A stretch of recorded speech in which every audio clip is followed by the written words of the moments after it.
William Morrow and HarperAudio present The Air Raid Book Club, a novel by Annie Lyons, performed by Jilly Bond.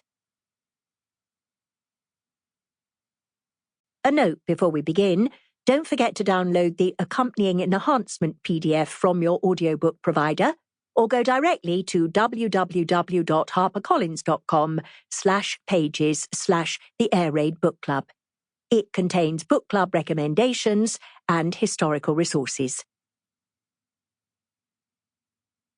Once in the blood, it is often said, bookselling is a disease from which one never quite recovers. From The Truth About Bookselling by Thomas Joy. Reading brings us Unknown Friends, Honoré de Balzac. London, 1911. Prologue. Gertie Bingham was standing in the queue at Piddock's the Butcher contemplating offal when she experienced a thrill of longing, a little like falling in love. She recognized this sensation immediately, as it was only the second time she'd experienced it in her life. Some people thought falling in love happened over time, unraveling like a spool of thread. But for Gertie, it was instantaneous. A thunderbolt through the heart. Unexpected, immediate, everlasting. Her eyes travelled from the trays of burgundy sheep hearts and slabs of plum-coloured pig's liver to the shop opposite, and more specifically, the letting sign within it. Gertie let out an involuntary yelp of excitement. The woman before her in the queue, a Miss Crowe, whose name befitted her beady-eyed appearance, issued a loud tut.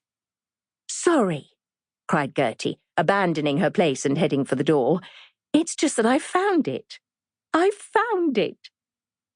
The it in question was a milliner's. Buckingham Milliner's Elegant Millinery for Ladies of Discernment, to be precise.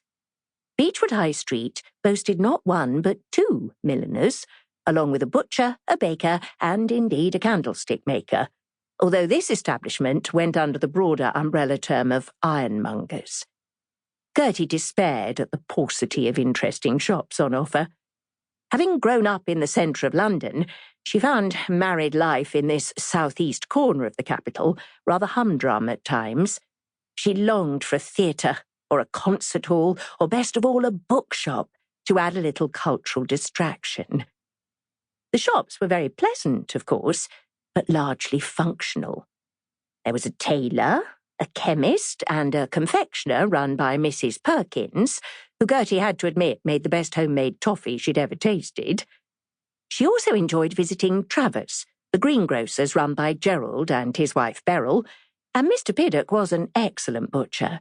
But Gertie longed for more, and on this bright June morning, it seemed that it might be in her sights.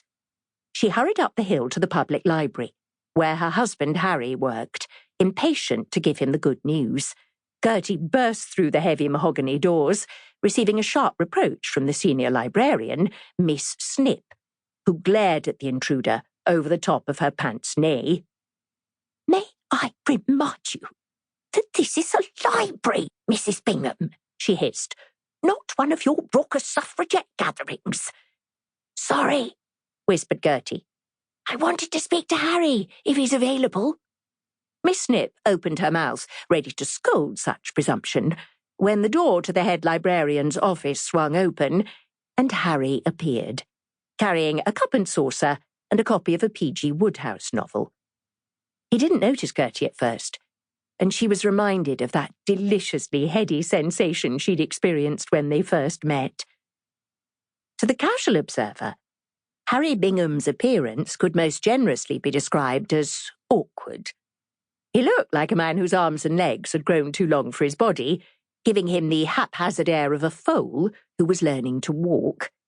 His tie was invariably askew, and his hands were covered in ink stains, but this simply made Gertie love him more. In fact, it had been one of the key factors which drew her to this rumpled, charming man when he walked into her father's bookshop all those years ago. Gertie Bingham was fortunate enough to be born into a family Sample complete. Ready to continue?